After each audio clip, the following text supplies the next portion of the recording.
Caro aluno, caro aluna do curso de licenciatura de Ciências da Terra. Bem-vindo, bem-vinda à aula 2. Nesta aula, nós vamos enfocar o sistema das placas tectônicas. Vamos ver como esse sistema evoluiu ao longo do tempo e vamos também detalhar os principais fenômenos e morfologias que nós enxergamos na superfície da Terra.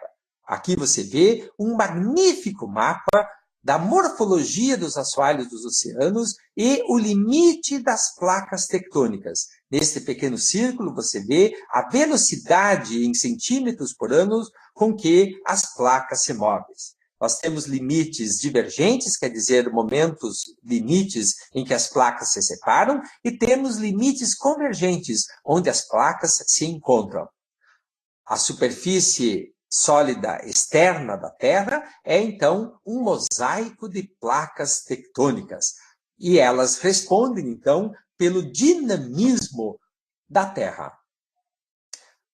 Esta segunda aula, ela tem 4 grandes temas. A descoberta da tectônica de placas, que você poderá acompanhar a partir da página 47 do capítulo 2. O mosaico de placas esmiuçado, a partir da página 51, a velocidade das placas e a história dos movimentos, a partir da página 58, e, por fim, como nós podemos reconstruir os continentes antigos, isto mesmo, né? E os continentes e oceanos, a partir da página 64. Como se estrutura esse módulo, você já conhece esta tela, e as palavras-chave. Você vai ver aqui deriva continental, limite convergente, limite divergente, geodésia, arco de ilha, anomalia magnética, pluma do manto, dorsais mesoceânicas, Pangeia, placas tectônicas, velocidade relativa da placa, Rodínia, expansão dos fundos oceânicos, centro de espalhamento, subducção e falha transformante são, então, algumas das palavras importantes, né, que expressam os principais conceitos que nós queremos discutir e refletir nesta aula. O que é a tectônica de placas? A tectônica de placas trata do movimento das placas tectônicas e das forças que atuam nela. Ela explica a distribuição de vulcões, terremotos, cadeias de montanhas dobradas, como esta belíssima montanha dos Andes Sulinos, na Argentina. Ela também nos mostra como se dão as assembleias de rochas e o espraiamento do assoalho oceânico e suas estruturas. Ela trata das forças que condicionam o movimento das placas sobre o sistema de convecção do manto. Nós vamos saber a evolução da teoria, quais são as placas e seus limites, as taxas e a história do movimento das placas e a construção dos grandes continentes antigos. A tectônica de placas foi proposta inicialmente com um outro nome.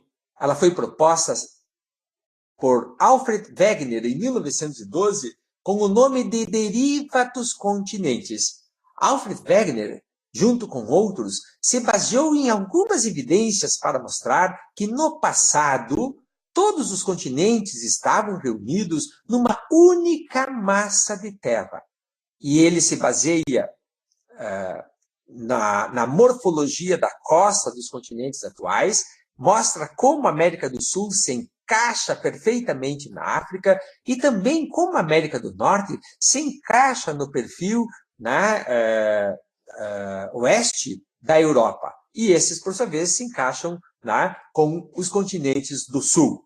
Ele também se baseou em evidências que dizem respeito à similaridade de rochas. Quando nós olhamos aqui o cráton, essas rochas expressas aqui com a cor marrom, essas rochas da África têm uma continuidade aqui na região próxima da costa do Brasil.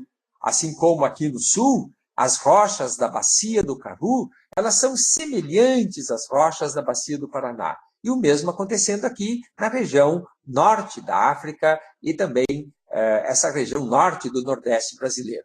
O mesmo ocorre, né, em relação aos continentes da Europa e da América do Norte. Então, isso mostra que, de fato, no passado, né, essas regiões estiveram contíguas. Por fim, Wegener também se baseava na existência de fósseis semelhantes na África e na América do Sul, como o Mesossauros. O Mesossauros é um pequeno réptil de água doce, cujos remanescentes dos fósseis são encontrados na África do Sul e também na América do Sul. Quer dizer, se esses fósseis representam mesma espécie, como que eles poderiam ter transitado pelo vasto Oceano Atlântico de água salgada, né, entre a África e a América? Quer dizer que isso não foi possível. Na verdade, esse fóssil transitava da África hoje para a América atual, quando essas estavam contíguas. Ele é, então, uma evidência de que no passado América e África estiveram lado a lado. Além disso, a tectônica de placas se desenvolve a partir da década de 60, depois que outras evidências também foram reunidas, além dessas que Wegener propôs. Já no final da década de 60, se reconhece que os principais vulcões e terremotos se dispõem na costa oeste da América do Sul, da América do Norte e da América Central. Veja, cada pontinho desses representa, né, os principais vulcões, e cada ponto escuro, né, preto, representa epicentros de terremotos. E quando nós olhamos o conjunto, né, percebemos que vulcões e terremotos se distribuem como um cinturão no entorno do Pacífico. É chamado de o cinturão de fogo do Pacífico. E esses terremotos e vulcões marcam, então, são a evidência, então, de que nesta borda, né, está o limite de placas tectônicas, né, como veremos em seguida. Outra importante descoberta foi a da dorsal meso-oceânica, como aqui a dorsal meso-atlântica. Esta dorsal é uma elevação que acontece no assoalho do oceano entre a América do Norte e a Europa e entre a América do Sul e da África. É uma extensa elevação com uma forma alongada e nesta dorsal meso-oceânica, nós temos aqui, então, a produção também de terremotos de menor intensidade que aqueles que nós vimos antes e também a produção de vulcanismo muito intenso, como veremos mais adiante. Assim, então, são delimitados os limites das placas tectônicas. Temos, por um lado, o limite marcado pelas dorsais meso-oceânicas, como aqui a dorsal do Mesoatlântica, e também um outro limite marcado por terremotos e vulcões, como o Cinturão de Fogo. Assim, as principais placas tectônicas são em torno de 13, como a placa euroasiática, a placa da América do Norte, a placa do Pacífico, a placa de Nazca, a placa da Antártida, a placa da América do Sul, a placa da Escócia, a placa da África, a placa da Arábia, a placa da Índia e, por fim, a placa da Austrália e a placa das Filipinas. Temos também placas menores, como aqui a placa de Cocos, a placa do Caribe, a placa Juan de Fuca, entre outras menores ainda. Vejam que as placas, elas se movimentam horizontalmente. Esses movimentos, eles podem ser de 3 tipos. Nós temos os bordos convergentes, quando duas placas se encontram, como aqui no caso, a placa de Nazca e a placa sul-americana. Nós temos também bordos divergentes, como é o caso aqui do afastamento da placa da África em relação à placa sul-americana. E, por fim, nós temos bordos transformantes, como aqui no caso, este contato entre a placa do Pacífico com a placa da América do Norte, em que uma desliza horizontalmente em relação à outra. Você pode agora correlacionar cada número desses com o nome da placa. Faça esse exercício. Ele vai ajudar a você a descobrir esta nova configuração da superfície sólida da Terra. Vamos agora ver, em detalhe, os tipos de limites das placas tectônicas. Vamos começar com o limite divergente. Nós temos vários tipos de limites divergentes. Primeiro, aquele que expressa a separação de placas oceânicas, como aqui, a separação entre a placa da América do Norte, na sua porção oceânica, e a placa da Eurásia. Esta separação produz vulcanismo, produz uma dorsal, que é uma elevação do assoalho oceânico, produz falhas transversais aqui à dorsal, que são chamadas de falhas transformantes.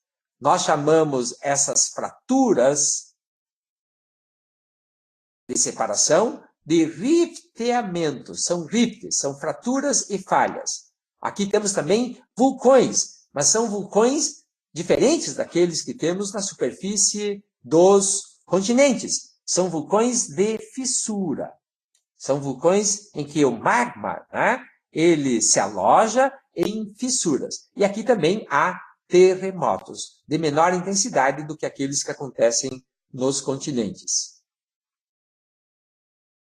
Um exemplo muito interessante de separação de placas oceânicas é aquela que acontece aqui na Islândia. A Islândia é uma grande ilha que é atravessada, então, por fraturas, como aquelas das dorsais submersas. Aqui, por exemplo, você vê uma fotografia em que de um lado nós temos a placa da América do Norte e do outro lado a placa da Eurásia. Não é interessante isso? Que paisagem interessante! Podemos ver aqui na superfície aquilo que acontece nas dorsais mesoceânicas submersas, a estonteantes 3.500 metros de profundidade de água. Outro tipo de limite divergente é aquele que separa placas continentais, como o que acontece aqui no leste da África. O leste da África é marcado por sulcos muito profundos, que fazem com que os blocos colapsem, formando vales em rift. Aqui também se formam vulcões e terremotos.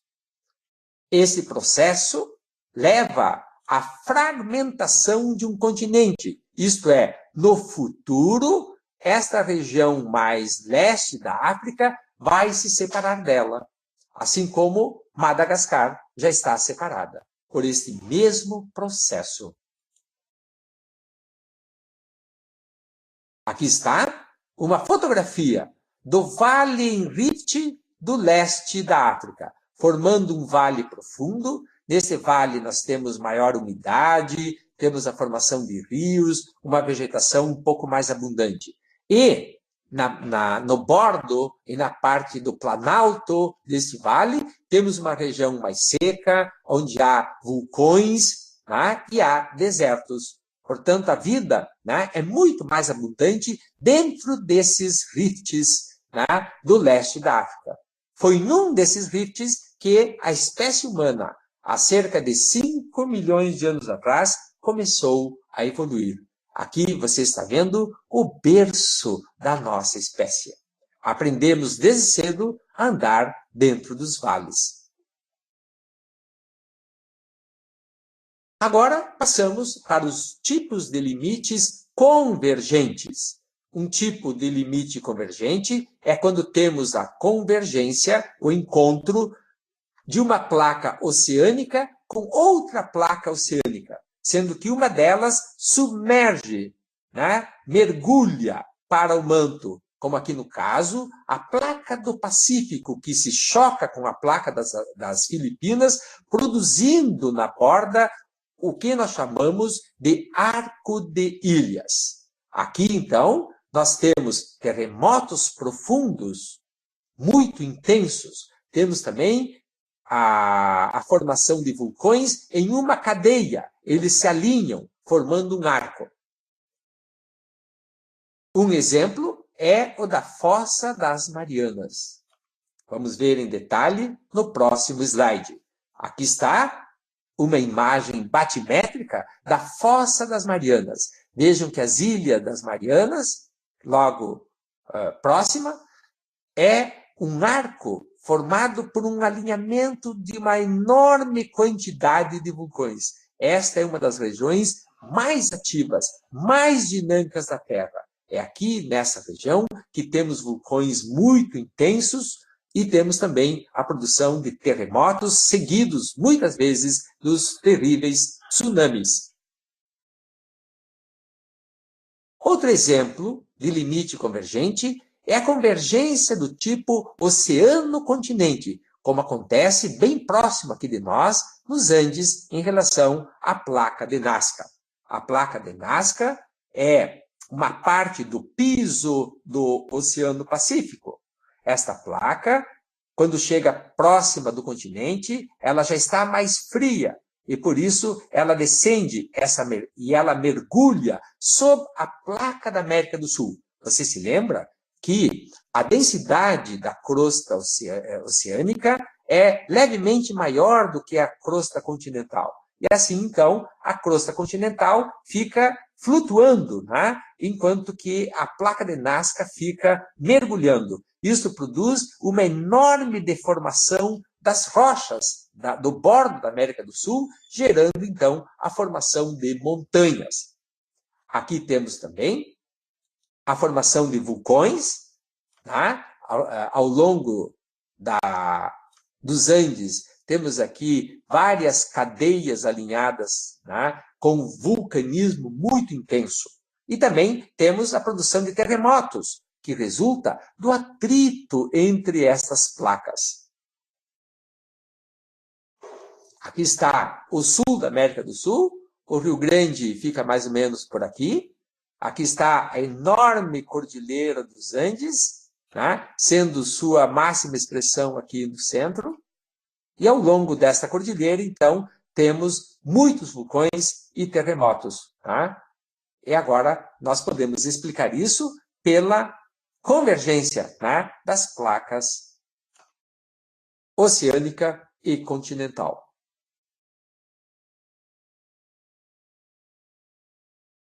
Um outro tipo de convergência é, por fim, a convergência continente-continente, como aquela que ocorre aqui entre a placa da Índia e a placa da Eurásia. A placa da Índia e da Austrália se colide, se converge com a placa da Eurásia, gerando a enorme cordilheira do Himalaia, né? A cordilheira mais alta da Terra. Aqui nós temos a geração também de subducção. A placa da Índia e da Austrália, ela mergulha levemente sobre a placa da Eurásia. Não temos aqui a formação de vulcões, mas temos, claro, a formação de terremotos. Vamos ver agora em detalhe, né, uma imagem de satélite que mostra, né, esse enorme alinhamento aqui, esta muralha que é a Cordilheira do Himalaia. E lá atrás, o Planalto do Tibete. Toda esta região aqui, que eu estou assinalando agora, né, é uma região formada por várias cristas, várias cadeias de montanhas, né, que se formam atrás do Himalaia. E essa região frontal, né, é uma região que fica praticamente sem deformação, enquanto que a maior deformação se concentra aqui, né, na cadeia andina. Desculpem, himalaiana. Agora, vamos ver o terceiro tipo de limite, que é o limite por falhas transformantes. Este limite de falhas transformantes pode ser de dois tipos. O primeiro tipo é aquele que acontece aqui nas dorsais mesocênicas. É quando falhas transversais ao eixo da dorsal deslocam a dorsal, tá? Com um movimento horizontal. É como colocar lado a lado as suas duas mãos. Empurre a mão direita para frente e a mão esquerda para trás. Esse é o movimento horizontal das placas que os geólogos chamamos de falha transformante. Um outro lugar em que ocorrem falhas transformantes é aqui no bordo oeste da América do Norte, na falha muito famosa, conhecida como falha de Santo André. O bloco da direita, nesse diagrama, mostra a placa da América do Norte, enquanto o bloco esquerdo, a placa do Pacífico. Veja que aqui ela tem uma expressão continental. A placa da América do Norte, ela se desloca em direção a você, enquanto a placa da América do Pacífico se desloca no sentido contrário a você. Você pode representar isso colocando lado a lado as suas mãos, né? Puxe a mão direita contra você e empurre a mão esquerda afastando-se de você. Esse é o movimento, então, da falha de Santo André. Neste tipo de contato entre placas tectônicas não ocorre vulcanismo, mas há a produção de terremotos. É possível que ocorra na região de São Francisco, na Califórnia, nos Estados Unidos, um importante terremoto, né, que é chamado o Big One, aquele que é esperado como sendo de intensidade muito grande. Não sabemos quando ele vai acontecer. O que nós, geólogos, temos certeza é que mais cedo ou mais tarde ele vai acontecer.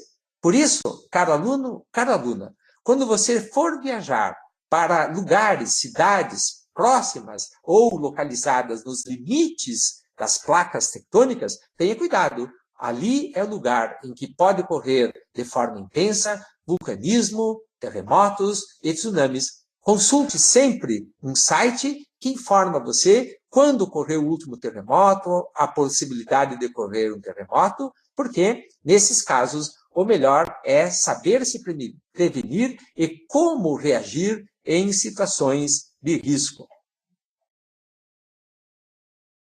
Agora, nós vamos ver como geólogos podemos saber sobre as taxas e a história do movimento de placas.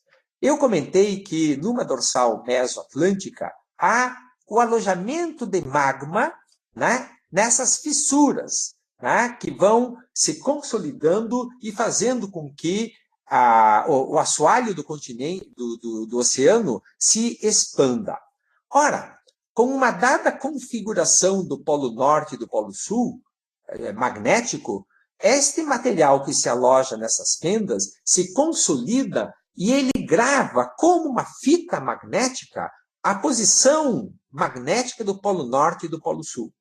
Mas na medida em que o tempo avança, tá, nós temos uma faixa que registra uma determinada orientação do Polo Norte e do Polo Sul. Ora, nós sabemos que ao longo do tempo há a inversão da polaridade magnética, isto é, o polo norte magnético migra para o sul geográfico e vice-versa. O polo sul magnético migra para o norte geográfico. Quando isso acontece, o material que se forma na dorsal mesoatlântica, ele passa então a registrar a inversão da polaridade magnética. E assim, nós vamos tendo faixas com a gravação da polaridade invertida e faixas com a gravação da polaridade normal. Lembre-se que as rochas do assoalho do oceano são os basaltos, iguais a esses que ocorrem no Planalto Meridional do sul do Brasil, aqui no Rio Grande do Sul. Esses basaltos contêm bastante ferro e, por isso, né, quando consolida o magma, eles se magnetizam, registrando, então, a polaridade de sua época. Com esse estudo, né, nós podemos, então, observar passo a passo aqui, né, como o assoalho do oceano grava uma polaridade normal, como aqui, né, a polaridade chamada da faixa de Gilbert, que na medida que vai se afastando da dorsal, dá lugar a uma polaridade normal, aqui chamada a faixa de Gauss. Em seguida, esta faixa dá lugar à faixa de Matuyama, que registra, então, uma polaridade invertida. E, por fim, a faixa atual, que é a faixa de Brunhes, né, com a polaridade normal, que é a polaridade magnética atual. Com isso, né, nós podemos medir o tempo, né, por meio da extensão dessas faixas. Né? E com isso podemos, então, saber da velocidade das placas. Olha só que bacana, hein? Isso é muito legal, porque assim nós podemos reconstruir, então, o movimento das placas e saber da posição dos nossos continentes e dos oceanos em épocas mais antigas. Este mapa é muito legal. Ele tem aqui um mapa do assoalho dos oceanos, em que as cores mostram, então, as idades do assoalho do oceano. Quanto mais intenso a cor vermelha, você tem idades mais recentes, como, por exemplo, aqui, de 0 a 11 milhões de anos. E quanto mais azul, você tem idades mais antigas. Vejam que as idades máximas do assoalho do oceano não superam 200 milhões de anos. Isso mesmo, né? As rochas do assoalho do oceano são sempre rochas bem mais novas do que as rochas dos continentes, que podem ter até, né, idades de 3,8 ou 4 bilhões de anos. Muito antigas, não é mesmo? Assim, então, nós podemos definir as velocidades das placas. Veja que no Atlântico Norte, a dorsal que ali se situa tem uma velocidade de afastamento de nada menos do que 18 milímetros ou 1,8 centímetros por ano. E aqui numa posição um pouco mais ao sul, né, você tem velocidades de 22 milímetros ou 2,2 centímetros por ano. Né? Com isso, então, nós podemos ir determinando a velocidade de expansão dos assoalhos em cada tipo de dorsal. Na dorsal do Pacífico Leste, por exemplo, nós temos nada menos que 15 centímetros por ano. É uma velocidade impressionante. Enquanto que aqui no Atlântico Sul, nós temos uma velocidade de 3,5 ou 35 milímetros por ano. Você acha que isso é pouco? Isto é, mais ou menos, a velocidade de crescimento das nossas unhas. Quando nós cortamos a unha, podemos pensar o tanto, né, que a América do Sul já está se afastando da África. Né? Aqui temos a velocidade da dorsal do Oceano Índico Sul, né, que separa as placas da Austrália e da Antártida, com 75 milímetros por ano. E, por fim, o Oceano Índico Sul, agora, né, na posição em que separa as placas da África e da Antártida. Você pode colocar isso, né, essas velocidades, naquele mapa, né, que você estabeleceu os nomes, né, correlacionou os números com os nomes das placas. Veja aqui ao lado agora, né, a morfologia de uma dorsal. Uma dorsal é uma elevação que tem no seu centro um vale em rift. O vale em rift é um vale formado pelo colapso, né, de um bloco, em que no centro dele existe uma fenda no qual emerge o magma da câmara magmática. Né? Estas fendas, né, elas vão se solidificando e afastando, então, este material, né, desse centro de expansão. Então, assim, a placa vai se afastando nessa direção e nesta, né? Como as setas ali indicadas. Assim, veja, Que interessante. Nós podemos reconstruir a história dos continentes e oceanos por meio do movimento das placas. Esse estudo, né, permite que se reconstruam continentes antigos e que se saiba a origem dos continentes atuais. Os continentes, né, eles podem se aglutinar e se afastar, né, de tempos em tempos. Nós chamamos, nós geólogos, de aglutinação das massas, colagem das massas continentais e colapso ou fragmentação das massas continentais.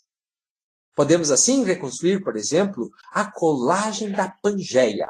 A Pangeia foi um enorme continente, foi o conjunto de todas as massas continentais que houve lá no Eotriássico, há 237 milhões de anos atrás, quando a massa dos continentes do norte, né, que chamamos de Laurásia, formada pela América do Norte, pela Europa, pela Sibéria, parte da China do Norte e do Sul, né, estavam aglutinadas, coladas com as massas dos continentes do Sul, que nós chamamos de Gondwana, formado pela América do Sul, pela África, pela Índia, pela Antártida e pela Austrália. A Pangeia quer dizer pan, toda, geia, terra. Toda a terra, né, reunida num só continente. E, por outro lado, também toda a água reunida num só oceano, o Pantalassa. Né? E aqui você tem o Oceano Tétis, né, que era um oceano formado, limitado, né, por essas ilhas, né, esses continentes menores, que era aqui o sul da China, né, o norte da China, e algumas ilhas aqui, né, provavelmente arcos de ilha. A Pangeia começa a se fragmentar e já há 150 milhões de anos, no final do Jurássico, a grande Laurásia se afasta do grande Gondwana e ela, por sua vez, também se fragmenta, né? Separando-se em uma Europa e Ásia, né? E numa América do Norte. E entre as duas aqui, a Groenlândia. E o Gondwana, por sua vez, também começa a se fragmentar, formando no sul uma Índia, Antártida e Austrália, e no norte aqui, América do Sul e a África. Veja aqui como é interessante, né, que nesta época, no final do Jurássico, já se dá o início da abertura do Atlântico Sul, enquanto que aqui no norte, né, já temos, né, um jovem Oceano Atlântico Norte, né, um Oceano Atlântico Baby.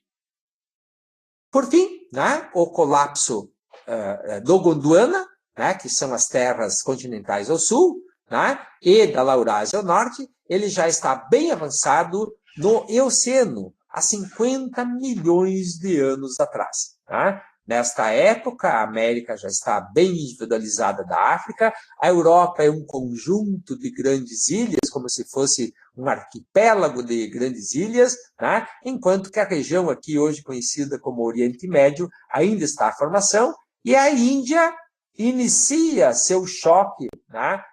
Sua convergência com a Eurásia para formar aqui, então, o Himalaia.